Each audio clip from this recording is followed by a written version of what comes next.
Okay, 6.9, 7.3, IDI, fuel system overview. All the ones I've seen on YouTube are like 15 years old or only zero in on one thing. So we're gonna try to make a really quick overview if you're having issues like I done, which I will simulate here in a little bit because we've already fixed my problem.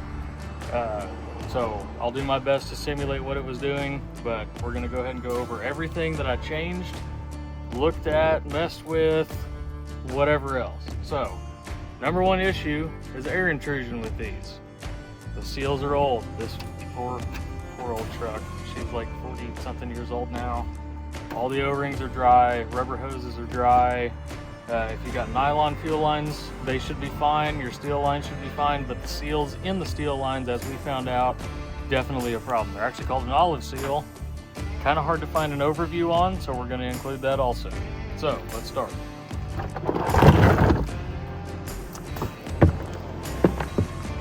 Okay, the heart and soul of your IDI is this guy right here, the injection pump. This is the high pressure pump.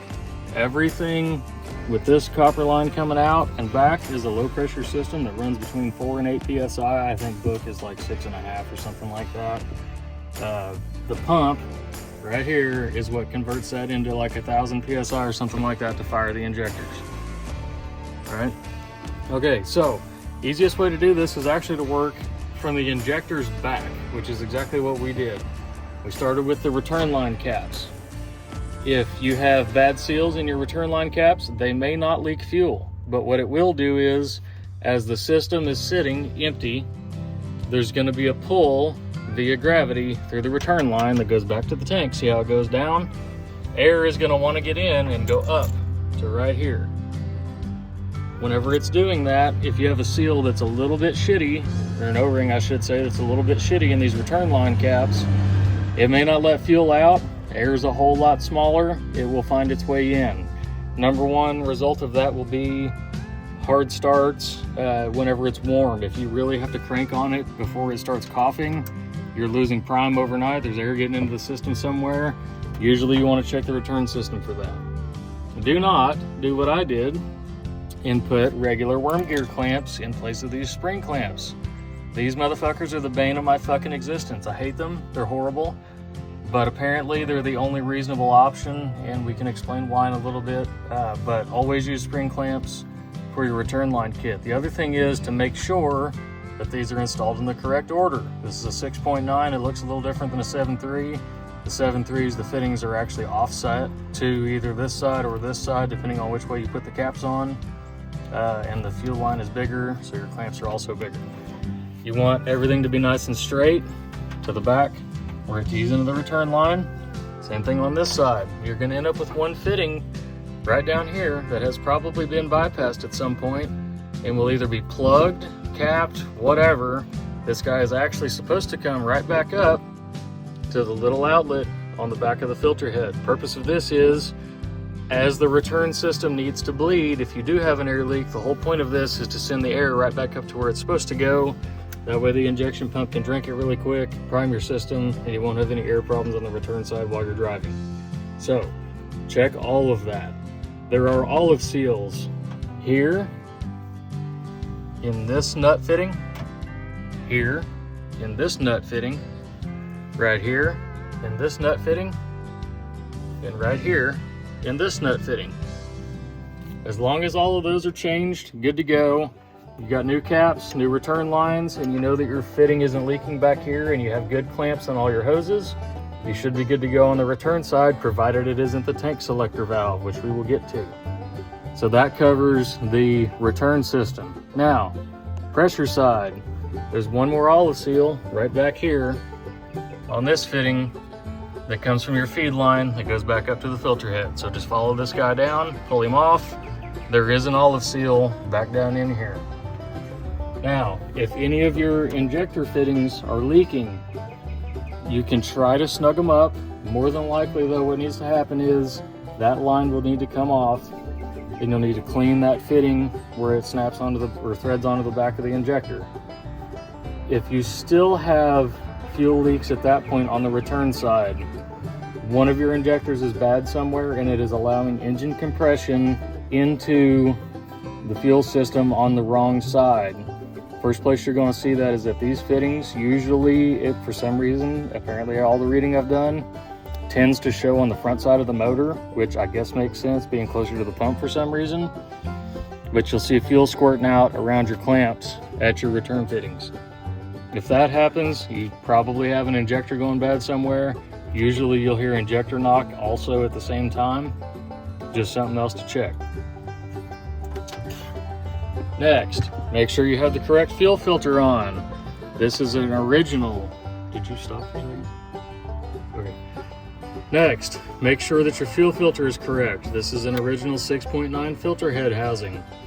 There is only one fuel filter option for these. It does not include a water separator, which we will cover in a second. So Wix part number 33811 is your correct filter. You can use a house brand fuel filter, Motorcraft, whatever toots your horn. It's a fuel filter. It's not like we're trying to filter oil here, but this is the guy that you want to use. Going back down the system. Okay, if you've covered the return system and it still takes forever to prime, or it wants to run lean as you're rolling, your mechanical pump could be bad. Follow your supply line straight down. This should be all steel. We had to fix some weird stuff on this truck. This should be a one-piece steel line that goes down to your mechanical lift pump, which is right down here. Okay, he's got two fittings. This fitting will be the one that threads directly into the mechanical lift pump. On the other side, you're gonna have either a push fitting, like on a fuel tank, or you're going to have a slip fitting where you need to clamp the hose around it, which unfortunately is what we're dealing with because of, again, some weird stuff. I may actually redo that here in just a little bit. Provided that you know that the mechanical lift pump is good to go, the next thing to look at is if your water separator system has been bypassed, which is really easy to tell. On a 6.9, 7.3, they've done away with that system. It's all done right here in the filter head. 6.9, look down here behind your brake booster. See this big mess down here? This is your water separator. He's got a pull ring that is used for draining. They don't like to seal. So more times than not, you'll find, like this truck, it has been bypassed. No hoses going to it because these were a common issue on the return side, especially to lose prime overnight. Most of them have been bypassed. We're gonna actually hook this one back up after I take him apart and reseal him. Provided that you followed all your fuel lines, you know your mechanical lift pump is good to go. There's no pinholes in any of your lines from the valve forward. Next thing to check is this guy right here. He mounts into the frame like so. Connector coming from the back. This side would be toward the back of the truck.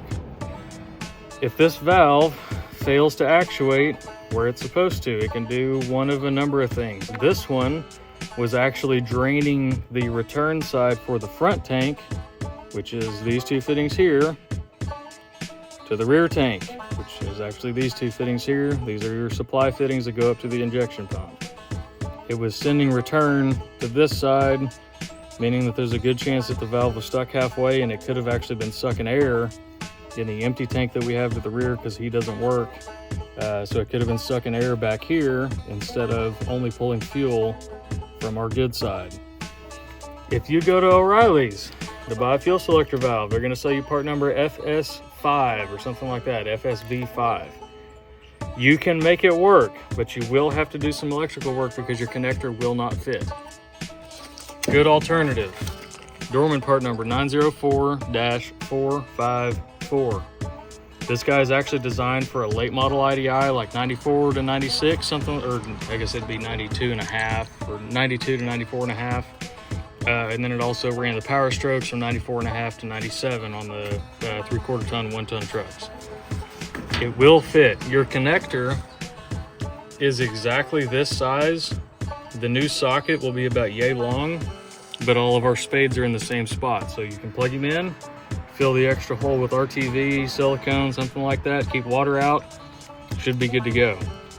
If your fuel system is tight, from here all the way up, and you verified that you're not pulling air anywhere, and you still are getting hard starts, runaway condition, especially if it's a hard start when it's hot, then you need to look at the injection pump and the injectors. That's a whole lot of info, really quick. But that's a basic rundown of the fuel system on these. My issue was that, especially on a cold start with the cold advanced solenoid kicking in, it would try to rev on itself, and then whenever you're driving it to change gear, so at high RPM, it would kind of surge a little bit. Especially at higher RPM, you didn't feel like the throttle was necessarily controlling what the injection pump was doing, which obviously is not a good thing. One other thing to look at. The injection pump has a lid, cap, whatever you want to call it. 3 screws, one here, one here, one here. Take this fitting off, you can pull the cap off of the injection pump. If it is absolutely caked full of what looks like coffee grounds, then the governor ring could be failing. Or, in the case of this truck, it sat around forever. There was a bunch of rust where you could see that there had been water in the fuel system at one point. So I pulled this apart, cleaned everything up, put it back together. When you put it back together, this cap has a little lever that accesses the metering valve and the governor spring. Make sure to put that back in the correct way. There are YouTube videos of how to do that. They say, hey, if you put it in wrong, you'll have a runaway condition. I promise it's not as hard to put back the correct way as what you think. I'll try to find that video and link it. But there's virtually no way to screw it up. It really doesn't want to go back together the wrong way, but potentially you could. I would be surprised if anybody pulled that off. Last little footnote, if it starts really hard whenever it's cold, everybody's going to tell you, check the glow plugs. On the 6.9, it uses this controller that threads into the cylinder head. They're known to go bad. Go ahead and change him out. Change him out, change out your glow plugs. You should be doing these once every couple of years, realistically, especially if you're putting a lot of miles on this thing. If that doesn't change your cold start situation, then you're either getting air, losing prime, something like that, weak batteries, weak battery grounds, something like that that's just making it where it's having to work too hard to get going. The only other thing I can think to mention is pump timing. Almost nobody has the equipment to time these correctly. You can buy it yourself, it's super expensive. I opted to do it the old school farmer method. Set the thing at 0. There are 2 timing marks right down here. You can see how there's one toward the top of your screen that fits to the injection pump, and there's one toward the bottom of your screen that goes to this housing right here. If you set those dead nuts lined up, that's what you call static timing on a standardized pump. That will put it within spec to run with a new pump and new injectors. These engines were meant to be timed once every 30 to 40,000 miles. Nobody did it. Most of them are running retarded on old equipment. So you can advance that timing by loosening the 3 nuts that hold the pump to the housing.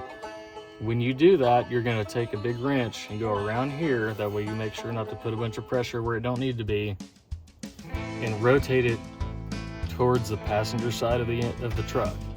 When you do it no more than a dime's width at a time. What you're looking for is, with the cold advance hot, so you can hot test it with an alligator jumper, clipping right here and going to a battery terminal. Or if the engine's already cold and it kicks in automatically, then you can do it that way. When this guy's kicked in, you want it to sound like the 7.3 Power Stroke at idle. When he's off, it should settle into that lower, calmer IDI, just kind of calm rumble. So I guess the best thing to do now would be to try to fire this thing up and try to show exactly what it was doing in my case, and see if maybe that will help somebody.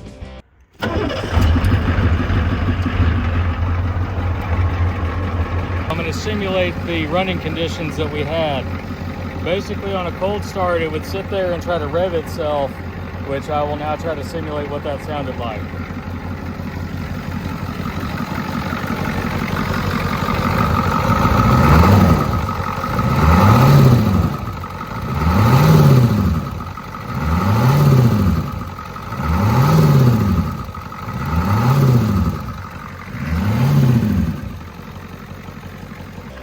That's what we had going on. It was showing its head at a cold start, especially after it set for like 4, 5, 6 hours, something like that. And then we went to start it again. It didn't seem to do it as much for whatever reason in the morning, and it wouldn't do it when it started to get hot. So obviously we had an air leak somewhere. The reason that air makes that do that is because the pump will pump whatever pump it wants to pump. It's a pump, it doesn't give a shit. You give it air, it'll pump air. You give it hydraulic fluid, it'll pump hydraulic fluid. So when it sucks air, the housing pressure drops. And there is a regulator on the top of the pump at that small fitting on the very top of it. There's a little check ball. When the cold advance kicks in, it pushes that little check ball out of the way to lower the housing pressure. That's all it does. When you lower the housing pressure, it advances the ignition timing because it is flowing more fuel on the back end.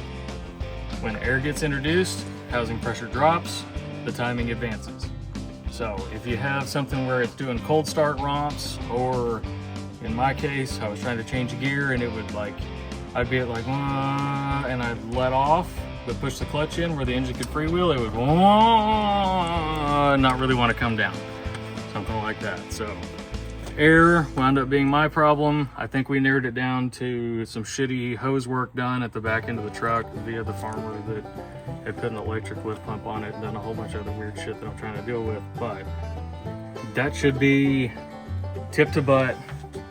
The fuel system, the ignition system covered. I guess we could cover one more thing as a severe last-ditch effort.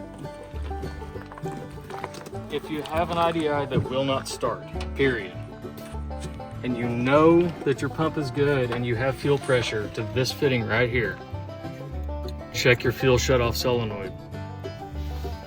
One way to check the wiring would be to take this guy off, take an alligator tester, clip him here, and put power to 12 volts at the battery. If it starts that way, the issue's in your wiring, your connector, something like that. If it still won't start, then you may be changing out the shutoff solenoid, which I'm sure there's a guide out there for, because that's a pretty common failure problem on these. But if it does fail, you get nothing and it will not run, period, the end, doesn't matter. Because if this guy doesn't have power, the governor spring shuts off completely and the pump cannot pump anything. That is all that I can think of to cover for basics on the IDI fuel system and ignition system. Check your glow plug system. The relay usually is not bad. If you turn the key when it's cold and you hear click, click, click, probably it's bad, but it should go thunk. Your light should go on for about 5 or 6 seconds, and it should go out, and it should go click, click, click, click. And that's telling you that your relay and your controller are probably good. Other than that, if you're having issues beyond that, you've got bigger problems, either the injection pump, injectors, or your engine could be unhealthy, low compression on a cylinder, something like that. But this should be a pretty decent little overview of the IDI fuel system. If you're having any other issues, post them in the comments box. And if you can think of something that I didn't cover, please also put it down there, because these trucks are old. There's not a lot of literature out there on them. Most of the forum threads are old and don't include good pictures anymore. So if you can think of something, include it. Y'all help each other out down there. Appreciate y'all.